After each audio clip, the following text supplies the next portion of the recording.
Nasaan nga ba talaga si Vincent Co habang nasa Spain, ang pamilya ni Bea Alonzo? Ito ngayon ang tanong ng maraming netizens matapos umugong ang balibalitang naudlot.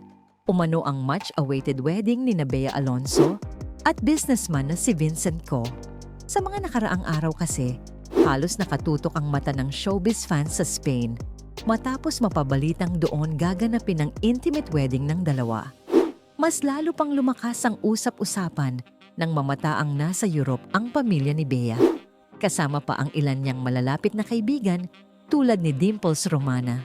Pero habang nasa Spain ang kampo ni Bea, may ibang eksenang nangyayari rito sa Pilipinas. Noong May 14, araw ng Huwebes, nagsimula ang Pure Gold Sari-Sari Store Convention 2026 sa World Trade Center. At marami ang umaasang makikita roon si Vincent Co dahil isa siya sa pinaka-importanting personalidad sa naturang event.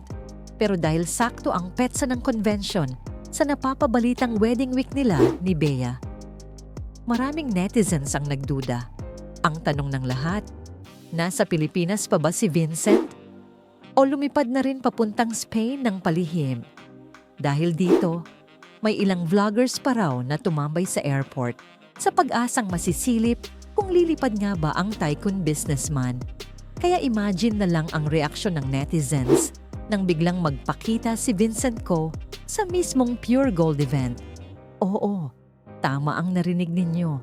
Dumating si Vincent kasama pa ang kanyang ama na si Lucio Co. At syempre, mabilis itong naging usap-usapan online dahil para sa marami, parang malaking indikasyon ito na wala nga siya sa Spain. Mas lalong naging interesting ang lahat ng mag-viral ang larawan na ipinost ni Mr. Cesar Vallejos, president ng Net25. Nagpa-picture si Cesar kasama sina Lucio at Vincent Co at ipinost pa ito sa kanyang Facebook account bilang pasasalamat dahil pinayagan silang i-feature ang Pure Gold Convention sa kanilang business program. At dahil dito, lalong dumami ang haka-haka. Maraming netizens ang nagsabing kung nasa event si Vincent, ibig sabihin hindi tuloy ang kasal. Na-postpone lang kaya? O baka tuluyan ng naudlot? At kahit pa present din sa event si Catherine Bernardo, tila mas maraming na-curious sa pagsulpot ni Vincent kaysa sa ibang celebrities na nandoon. Pero ayon pa sa ilang sources, umiwas daw si Vincent sa mga gustong magtanong o mag-interview tungkol sa issue. Kaya mas lalong naging misteryoso ang lahat. Samantala, sa Spain naman, tuloy ang bakasyon vibes ng pamilya at mga kaibigan ni Bea Alonzo. May mga nagsasabi tuloy na baka itinuloy na lang talaga nila ang trip dahil hassle ng mag-rebook o mag-cancel ng flights at hotels. At aminin natin, posible naman talaga yon.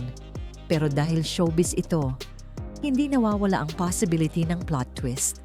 Marami pa rin kasi ang umaasang baka bigla na lang may lumabas na wedding photos o surprise announcement. Pero habang hinihintay ng lahat ang tunay na estado ng relasyon ni Bea at Vincent, isang bagong issue naman ang muling lumutang online. At ito nga ang usapin tungkol sa prenup agreement. Ayon sa mga usap-usapan, matutuloy na raw sana ang pirmahan ng prenup agreement ng dalawa. Pero umano'y nagkaroon ng bagong requests o dagdag na kondisyon mula sa panig ng pamilya ni Vincent. At dito na raw, nagkaroon ng counter-response ang kampo ni Bea. May mga nagsasabing, may binago, may tinanggal, at may idinagdag umano sa ilang kondisyon ng prenup. Pero ayon sa mga kumakalat na kwento, hindi raw nagustuhan ng pamilya ni Vincent ang ilang pagbabago. Hanggang sa nauwi raw ito sa desisyong huwag na munang ituloy ang kasal. Pero mahalagang tandaan, wala pa ring kumpirmasyon mula mismo kina Bea at Vincent. At sa totoo lang, simula nang lumabas ang balitang ikakasal ang dalawa, sunod-sunod na ang iba't ibang claims online. May nagsabing kasal na raw sila. May nagsabing umatras si Bea dahil sa prenup. May nagsabi ring may sobrang higpit daw na kondisyon tungkol sa future assets at pamilya. Pero hanggang ngayon, puro haka-haka pa rin ang lahat. Kaya maraming fans ang nagsasabing mas mabuti pa ring hintayin ang official statement mula mismo sa dalawang kampo bago maniwala sa anumang lumalabas online. Sa kabila ng lahat ng intriga, marami pa rin ang umaasang maayos ang lahat sa pagitan ni Bea at Vincent. After all, matagal ding naging pribado at tahimik ang relasyon nila kumpara sa ibang celebrity couples. Kaya naman, para sa maraming supporters ng tinatawag nilang VB o Vincent Bea, sana raw ay magkaroon pa rin ng happy ending ang lahat.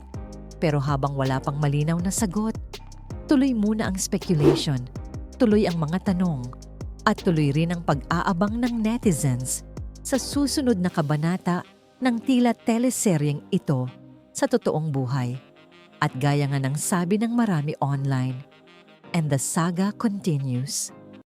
Subscribe para sa mga susunod na ulat at chismis. Please click sana.